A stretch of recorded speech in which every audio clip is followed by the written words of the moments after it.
গর্ভকালীন সময়ে বিশেষ স্বাস্থ্য পরামর্শ। গর্ভ পরিকল্পনা এবং গর্ভ চলাকালীন সময়ে নিয়মিত ফলিক অ্যাসিড এবং আয়রন খেতে হবে। প্রতিদিন রাতে 7 থেকে 9 ঘন্টা ঘুমাতে হবে এবং দুপুরে 1 ঘন্টা শুয়ে বিশ্রাম নিতে হবে।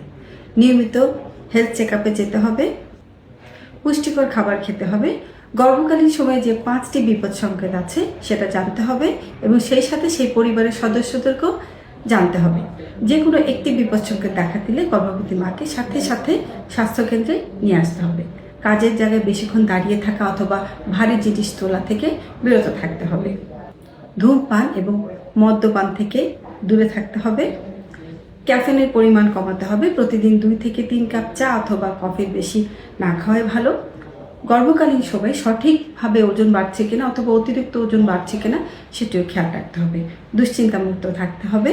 কিছু পেরিনিয়াল এক্সারসাইজ এবং কেগেল এক্সারসাইজ আছে যেগুলো করতে হবে এবং নিয়মিত পেরিনিয়াল মাসাজ করতে হবে।